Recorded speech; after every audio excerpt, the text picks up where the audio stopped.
Alors, c'était le 15 septembre dernier. Ethereum, qui est l'une des blockchains les plus utilisées, deuxième crypto-monnaie la plus valorisée après le Bitcoin, régulièrement stigmatisée, ces crypto-monnaies pour leur consommation d'énergie. Eh bien, Ethereum a réalisé sa mue écologique, en quelque sorte, avec un nouveau processus de validation que mes experts vont bientôt nous expliquer, qui permettrait en tout cas de réduire de 99% la consommation d'énergie. Est-ce que c'est suffisant? Quid du Bitcoin qui, lui, n'a pas effectué cette mue écologique? Est-ce qu'on peut dire que pour autant, le monde des crypto-monnaies, ça y est, se verdit et devient vertueux en matière écologique? Pour en parler, donc Flavio Restelli, qui est avec nous en plateau, consultant chez Blockchain Partner du cabinet d'audit et de conseil KPMG, et Jérôme Molly, qui est avec nous à distance, président de l'association Green IT, également Sustainable IT Manager chez Mano Mano. Bonjour à tous les deux, merci d'avoir accepté de jouer le jeu du débat. Je ne suis pas sûre que vous soyez d'accord sur la question que je pose. Je voulais aussi préciser qu'est resté avec nous en plateau Benjamin Zéral, président fondateur associé de Philippe. Vous pourrez interroger nos experts, si vous le souhaitez, sur cette question. Alors d'abord, 99% d'énergie consommée en moins pour Ethereum depuis cette mise à jour qui s'appelle The Merge. Est-ce qu'avec donc cette mue verte, on peut dire que l'enjeu énergétique autour des cryptos est réglé? Non, il n'est pas réglé parce que Bitcoin n'a pas fait le même move, disons.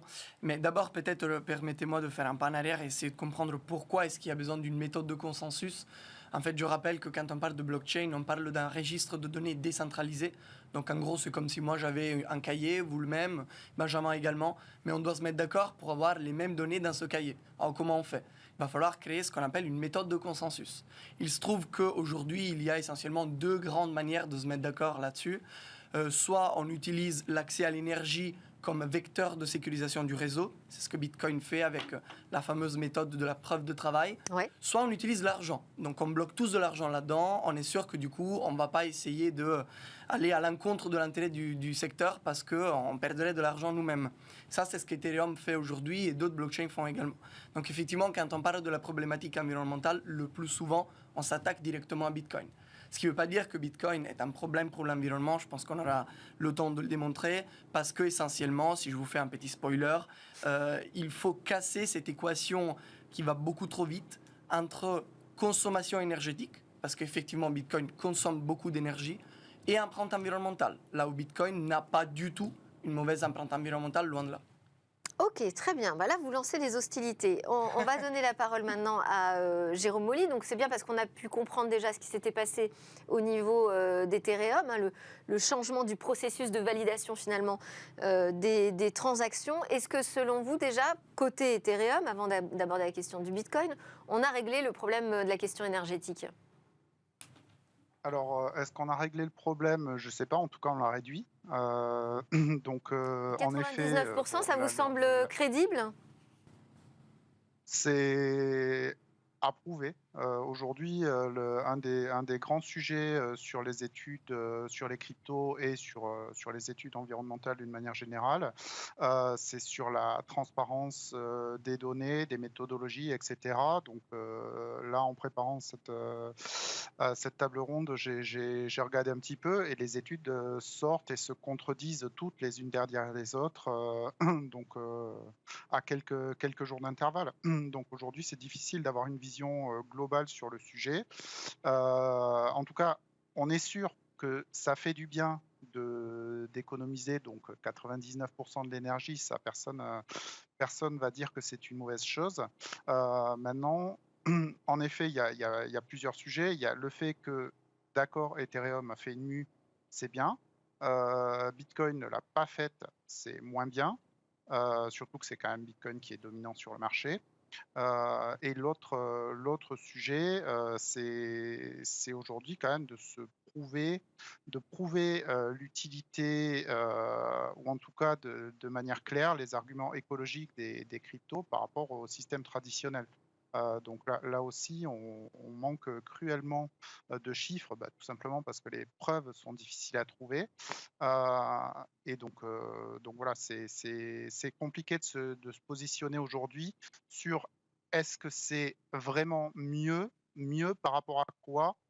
Ça aujourd'hui, je pense qu'il n'y a pas grand monde qui a la réponse. Oui, parce que le système monétaire classique, traditionnel, aussi génère sa propre pollution. Donc oui, pour avoir des éléments de comparaison, c'est compliqué. Question quand même, Flavio, pourquoi Bitcoin n'a pas effectué cette mue verte? D'abord parce qu'il n'y a pas tellement besoin, parce que comme on pourra le montrer, la méthode de consensus de preuve de travail n'est pas un drame pour l'environnement, et aussi parce que la proposition de valeur de Bitcoin est telle que Bitcoin ne peut pas se permettre de changer d'infrastructure. Bitcoin est censé être une valeur de confiance, beaucoup plus qu'Ethereum qui, lui, se présente comme une infrastructure pour créer des applications, ce qu'on ne peut pas faire sur Bitcoin. Donc l'objectif de Bitcoin, c'est justement de ne pas changer à travers le temps pour qu'on puisse continuer à faire confiance à ce système qui, lui, est immuable. Donc c'est intrinsèque à la proposition de valeur de Bitcoin. D'accord. Et alors, qu'est-ce qui vous permet de dire aujourd'hui que Bitcoin a une consommation énergétique très importante, Mhm. mais finalement peu d'empreinte environnementale? En fait, c'est un raisonnement tout à fait logique, j'ai envie de dire. Pour les mineurs de Bitcoin, donc celles et ceux qui créent des nouveaux blocs à ajouter, des pages à ajouter à ce fameux cahier dont on parlait, il y a essentiellement deux sources de coûts. Les machines, mettons-les de côté, et l'énergie. Ouais. Et quelle est l'énergie la moins chère sur le marché? Logiquement, c'est l'énergie qui est gaspillée. Pourquoi? Parce que les producteurs d'énergie ne font pas d'argent sur cette quantité d'électricité qu'ils produisent. Et donc, ils Et qui sont n'est prêts. pas utilisé. Tout à fait. Donc, ils sont prêts à la vendre pour très très peu cher. Essentiellement, cela se décline de deux manières. Numéro un, pour vous donner un exemple, c'est ce qu'on appelle les torchères. Donc, ce sont par exemple les sources de gaz qui ressortent naturellement au moment où on extrait du pétrole. Alors, vous me direz, c'est pas très vert d'extraire du pétrole complètement. Mais c'est pas la faute à Bitcoin. Aujourd'hui, on le fait encore beaucoup. Oui. Et en fait, il se trouve que des mineurs vont se brancher carrément aux endroits où on peut récupérer du gaz qui sinon serait tout simplement laissé se disperser dans l'atmosphère ou alors serait brûlé parce qu'en réalité pour l'environnement c'est mieux qu'on le brûle plutôt que juste laisser que le méthane se disperse dans l'atmosphère. Sauf qu'on le brûle, on n'en fait rien. Pourquoi on n'en fait rien? Parce qu'en fait à cet endroit-là, il n'y a rien. La population humaine ne s'est pas organisée d'un point de vue géographique pour se situer en fonction des accès à l'énergie. On est sur les fleuves, sur la mer, mais on n'est pas là où il y a l'énergie forcément. Il se trouve qu'en fait, les producteurs de blocs de Bitcoin sont des consommateurs d'énergie très particuliers parce qu'ils n'ont pas besoin d'être situés à un endroit précis sur Terre. D'ailleurs, ils peuvent se brancher à des sources d'électricité plus ou moins même intermittentes. Parce que vous me direz, en fait aussi, alors on pourrait mettre les data centers au milieu du désert, là où on extrait du pétrole. Pas tellement. Parce que les data centers ne peuvent pas se permettre des moments où il n'y a plus d'électricité. D'ailleurs, ils ont besoin de la fibre, etc. Ce n'est pas le cas pour les installations des mineurs de Bitcoin. Donc il se trouve qu'ils peuvent aller là où il y a de l'énergie gaspillée. Je vous ai donné un premier exemple. Le deuxième, qui lui est lié plutôt à la production d'énergie verte, est l'utilisation de l'extra-capacité des centrales d'énergie renouvelable qui, par essence, ne sont pas pilotables. Parce qu'on ne contrôle pas l'eau dans les fleuves, on ne contrôle pas le vent, on ne contrôle pas le soleil. Ouais. Et il se trouve qu'en fait, par exemple en Suède, qui est un pays qui en très grande partie tourne aux renouvelables et au hydroélectrique en très grande partie, en fait, il se trouve qu'il y a des moments où il y a un surplus carrément de production énergétique et les mineurs de Bitcoin vont se brancher là-dessus. Ce qui m'amène, par exemple, je me permets de vous... ce petit fun fact, de fournir ce petit fun fact, en novembre 2021, l'autorité de supervision financière suédoise ainsi que l'agence de protection de l'environnement en Suède ont proposé de bannir Bitcoin parce qu'ils y voyaient un grand problème. Le jour d'après, l'agence nationale de production de l'énergie, donc l'équivalent suédois de EDF, a répondu que, en fait, grâce au minage, le pays disposait d'un excellent talent de consommation qui est, je cite, extrêmement utile pour la gestion des charges du réseau et une bonne manière de monétiser des surplus d'énergie qui seraient autrement gâchés. Jérôme Molly, sur cette question de l'empreinte environnementale du Bitcoin, vous avez entendu les arguments de Flavio Restelli. Quelle est votre réaction et votre analyse, vous, du côté de Green IT? Alors essentiellement moi je veux bien entendre l'argument de récupération d'énergie, etc. Là où j'ai là où j'ai un petit peu de mal avec le raisonnement, c'est de se dire, par exemple en Europe, cet hiver, ça va être compliqué énergétiquement. Donc j'ai vraiment du mal à croire que utiliser les excédents d'énergie, quels qu'ils soient, pour créer une monnaie virtuelle, soit réellement utile pour l'humanité, alors que cet hiver, on risque d'avoir des coupures. En fait, c'est pas tant comment est-ce que le Bitcoin est produit, c'est plutôt de se dire, c'est quoi nos problèmes aujourd'hui? Est-ce que nos problèmes aujourd'hui, c'est de disposer d'une monnaie virtuelle stable, et cetera, et cetera, et cetera? Ou est-ce que le problème aujourd'hui, c'est de pouvoir allumer nos radiateurs cet hiver? Et je pense que là, on est dans 2 échelles totalement différentes et ce serait quand même intéressant, que le monde des cryptos redescende un peu sur terre. Ah oui, ça pose cette excellente question de l'utilité finalement du Bitcoin. À quoi ça sert? Est-ce qu'on en a besoin? Est-ce que ça doit rentrer dans le champ des biens essentiels, quoi? Tout d'abord, permettez-moi de revenir quand même sur cette idée de, puisque on a besoin de plus d'énergie, on peut aller récupérer l'extra capacité des centrales en Suède. Ce n'est pas tellement le cas. Sinon, d'ailleurs, on le ferait déjà, on l'aurait fait même avant que Bitcoin arrive. Et d'ailleurs, je vous rassure, il n'y a pas tellement d'opportunités pour le minage en France. Donc, en fait, les mineurs vont récupérer cette énergie-là parce que personne ne le fait. C'est pas, ils ne vont pas enlever la place à quelqu'un. Ça, c'est un premier point. Le deuxième point, effectivement, l'utilité de Bitcoin, il faut la rappeler, parce que si on continue de voir cette monnaie comme uniquement un outil de spéculation, on ne va pas aller loin. De toute façon, tout ce qui existe a un impact sur l'environnement, donc il s'agit de comprendre le coût d'opportunité environnementale de toute chose. Alors, quelle est l'utilité de Bitcoin, Je Flavio? dirais, pour la résumer, je parlerai notamment de 3 choses. Tout d'abord, des paiements internationaux que l'on peut réaliser avec Bitcoin de manière presque instantanée et presque gratuite, donc avec des avantages majeurs par rapport au système de paiement traditionnel. Deuxièmement, Bitcoin représente ce qu'on appelle l'or de l'âge numérique, donc en gros une réserve de valeur mieux adaptée à cette époque numérisée. Et troisièmement, Bitcoin consiste en un système de paiement et de stockage et gestion de la valeur qui est incensurable.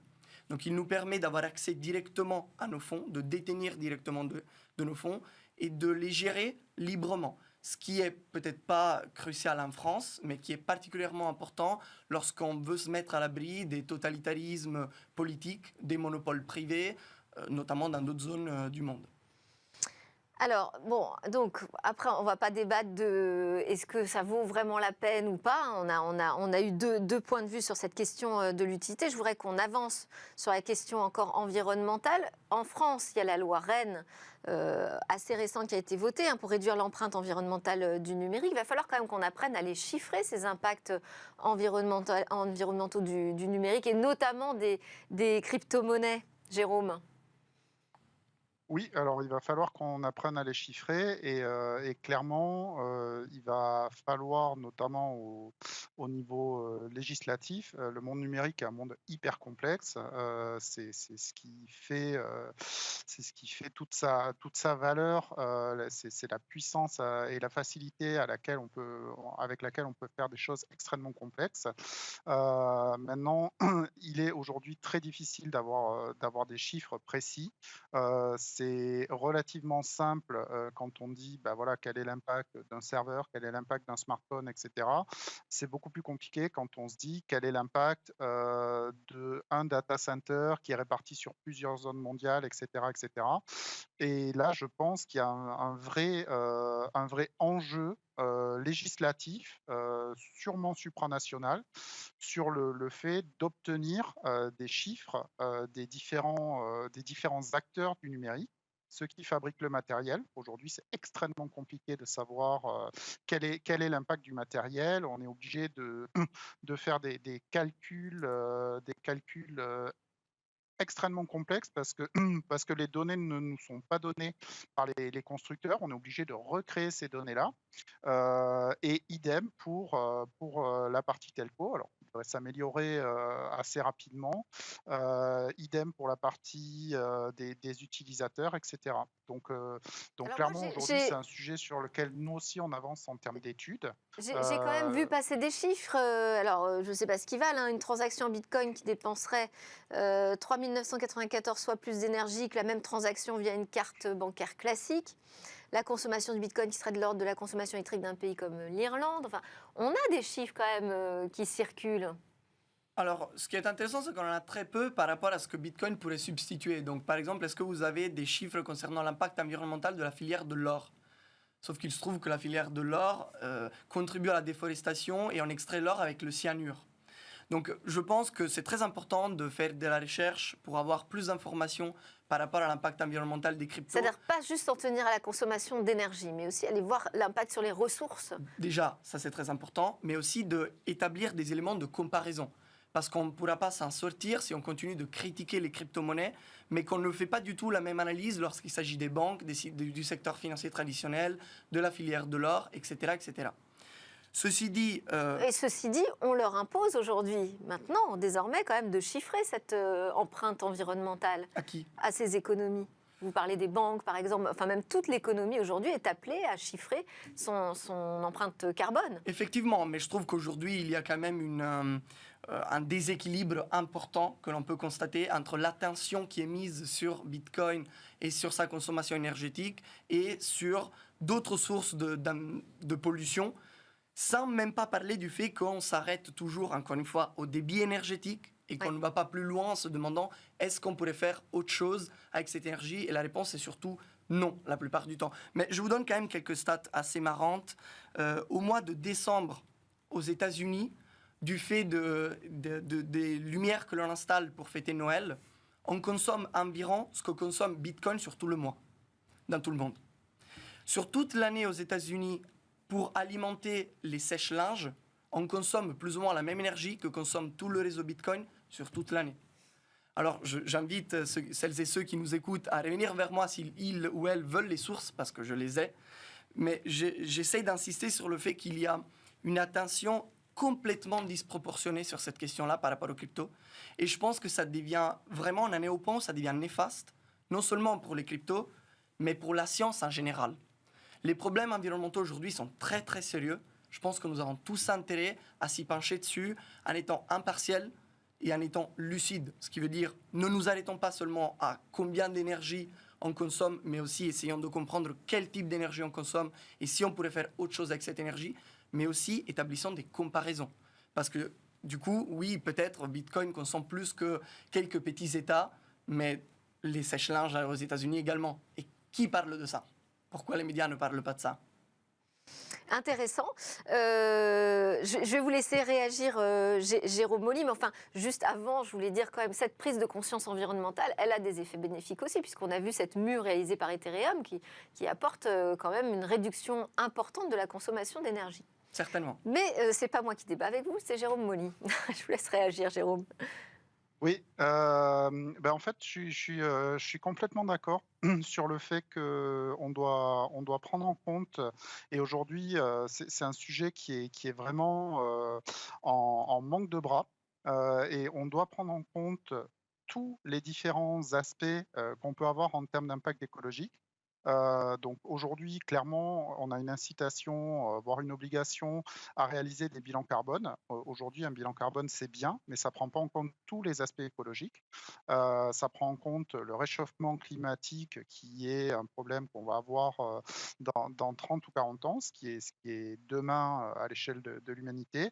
On ne prend pas en compte, en effet, tout ce qui est, par exemple, épuisement des métaux rares, épuisement des métaux tout court d'ailleurs, épuisement des énergies fossiles, etc., etc. Il faut garder en tête que dans toutes les innovations technologiques et dans la production de tous les éléments électroniques, ça reste du métal à des niveaux plus ou moins variés, ça reste du plastique, donc du pétrole, et qu'on mélange tout ça pour créer des nouvelles choses.